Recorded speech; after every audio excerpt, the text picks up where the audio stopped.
lagi dengan saya Elza Agustensa Putri, biasa dipanggil Elza, dengan NPM A1G022107 dari kelas 1A Prodi Pendidikan Guru Sekolah Dasar. Oke teman-teman, di mata kuliah yang sama, yaitu mata kuliah Pengelolaan Pendidikan yang diampu oleh Dr. Muhammad Kristiawan MPD, di video kali ini Elza akan menjelaskan tentang materi yaitu manajemen kurikulum. Kira-kira nih teman-teman, materi apa aja nih yang ada dalam manajemen kurikulum ini? Biar nggak penasaran, ayo tonton terus!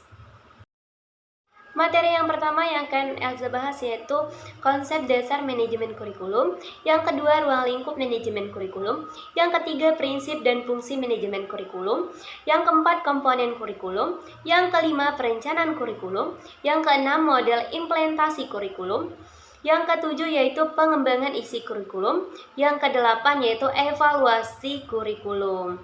Oke, langsung aja ya ke materinya.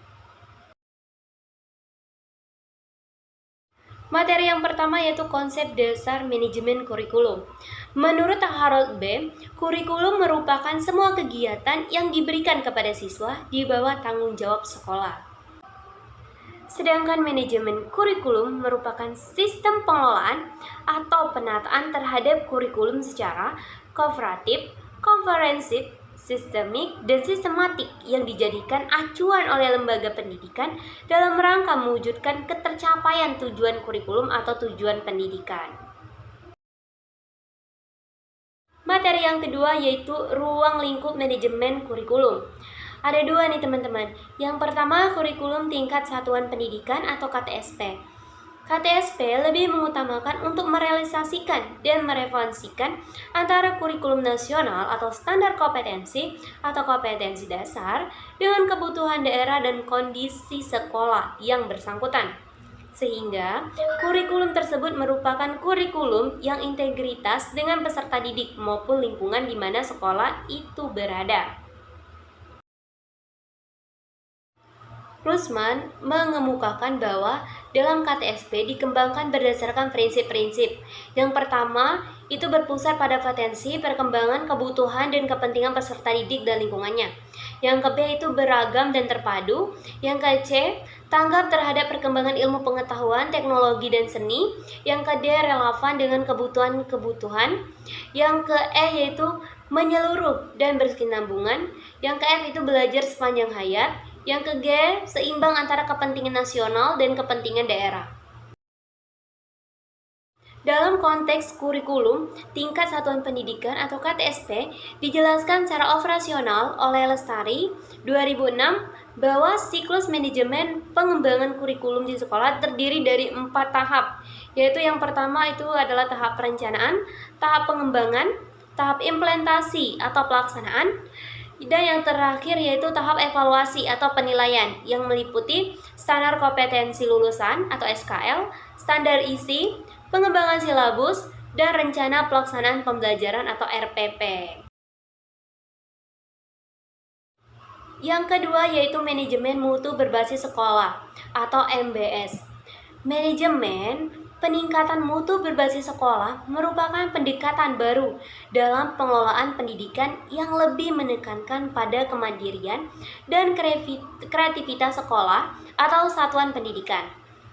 Untuk dapat meningkatkan mutu pendidikan melalui MBS, pengelolaan sekolah harus didasarkan kepada 8 standar nasional pendidikan, terutama standar pengelolaan. Standar pengelolaan pendidikan diharapkan dapat yang pertama melaksanakan visi dan misi sekolah yang diputuskan bersama. Yang kedua itu menetapkan tujuan terutama, merumuskan indikator dan target mutu lulusan. Yang ketiga itu menetapkan strategi dengan melibatkan semua pihak untuk mewujudkan tujuan sekolah yang diharapkan dapat meningkatkan mutu lulusan. Dan yang terakhir yaitu menetapkan kebijakan dan program peningkatan mutu lulusan dengan berbagai program yang mendukung pencapaian prestasi siswa baik secara akademik maupun non-akademik. Materi yang ketiga yaitu prinsip dan fungsi manajemen kurikulum. Menurut Rusman, prinsip kurikulum yang pertama itu yaitu produktivitas. Nah, hasil yang akan diperoleh dalam kegiatan kurikulum merupakan aspek yang harus dipertimbangkan dalam manajemen kurikulum. Yang ke B itu ada demokratisasi. Nah, pelaksanaan manajemen kurikulum harus berasas demokrasi yang menempatkan pengelolaan pelaksanaan dan subjek didik pada posisi yang seharusnya dalam melaksanakan tugas dan bertanggung jawab dalam pencapaian tujuan kurikulum atau pendidikan. Yang ke C yaitu kooperatif. Nah, untuk memperoleh hasil yang diharapkan dalam kegiatan manajemen kurikulum, perlu adanya kerjasama yang positif. Yang kedua yaitu efektivitas dan efisiensi. Nah, rangkaian kegiatan manajemen kurikulum harus mempertimbangkan efektivitas dan efisiensi untuk mencapai tujuan sehingga kegiatan dapat menumbuhkan hasil. Yang ke-E yaitu mengarahkan visi, misi, dan tujuan. Hal-hal yang ditetapkan dalam kurikulum harus dapat memperkuat dan mengarah pada visi, misi, dan tujuan. Menurut Rusman, fungsi manajemen kurikulum adalah yang pertama, meningkatkan efisiensi pemanfaatan sumber daya kurikulum. Yang kedua, meningkatkan keadilan dan kesempatan pada siswa untuk mencapai hasil yang maksimal. Yang ketiga, meningkatkan relevansi dan efektivitas pembelajaran sesuai dengan kebutuhan peserta didik maupun lingkungan sekitar. Yang keempat, meningkatkan efektivitas kerja guru maupun siswa. Dan yang kelima, meningkatkan partisipasi masyarakat dalam pengembangan kurikulum. Materi yang keempat yaitu komponen kurikulum. Ada 4 nih teman-teman. Yang pertama tujuan. Tujuan yang ingin dicapai oleh pendidikan. Komponen tujuan itu berhubungan dengan arah atau hasil yang ingin dicapai atau diharapkan. Yang kedua itu isi. Isi kurikulum menyangkut semua aspek baik yang berhubungan dengan pengetahuan maupun materi pelajaran yang biasanya tergambar pada isi setiap mata pelajaran yang diberikan maupun aktivitas dan kegiatan siswa. Yang ketiga yaitu metode atau strategi. Strategi itu berkaitan dengan upaya yang harus dilakukan dalam rangka pencapaian tujuan. Yang keempat yaitu evaluasi. Evaluasi sendiri itu merupakan komponen untuk melihat efektivitas pencapaian tujuan. Materi yang kelima yaitu perencanaan kurikulum. Perencanaan kurikulum itu menurut Rusman adalah perencanaan kesempatan-kesempatan belajar yang dimaksud untuk membina siswa ke arah perubahan tingkah laku yang diinginkan dan menilai sampai mana perubahan-perubahan yang telah terjadi pada diri siswa. Nah, menurut Rusman lagi, landasan dalam perencanaan kurikulum adalah yang pertama itu ada kekuatan sosial, perlakuan pengetahuan, dan pertumbuhan dan perkembangan manusia. Menurut Rusman, terdapat 3 sumber yang mendasari perumusan tujuan kurikulum, yaitu yang pertama sumber empiris. Nah, sumber ini berkaitan dengan tuntutan kehidupan masa kini yang dapat menjadi sumber informasi dan berperan sebagai landasan dikembangkannya tujuan-tujuan dalam kurikulum dan karakteristik siswa sebagai individu yang sedang berkembang secara dinamis dan memiliki kebutuhan fisiologis, sosial, dan kebutuhan pribadi. Yang ke-B yaitu sumber filosofis. Nah, semua ini menjadi acuan dalam mencari jawaban tentang apa yang harus dilakukan sehingga pendidikan dapat menjabati keberhasilan para siswa. Yang ke-C yaitu sumber bahan pembelajaran.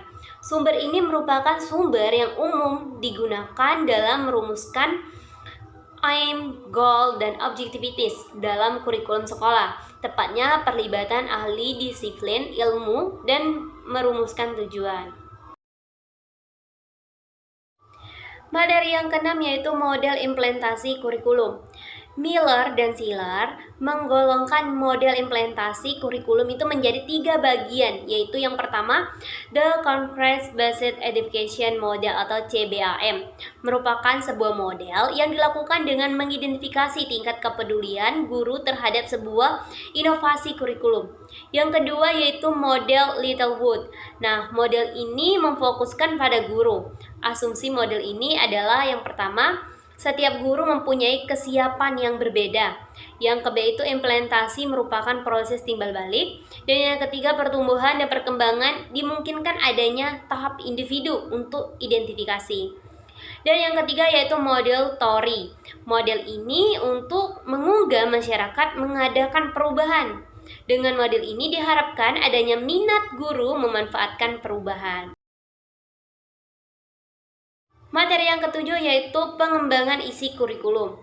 Dalam pengembangan isi kurikulum, ada beberapa faktor yang perlu diperhatikan, yaitu ruang lingkup, urutan, penempatan bahan, dan bentuk organisasi isi. Langkah-langkah pengembangan isi kurikulum yang pertama itu identifikasi kebutuhan. Yang kedua, merumuskan misi kurikulum. Yang ketiga, menentukan anggaran biaya. Yang keempat, membentuk tim pengembang. Yang kelima, menyusun ruang lingkup dan urutan bahan. Yang keenam, menganalisa bahan. Yang ketujuh, menilai bahan. Yang kedelapan, mengadopsi bahan.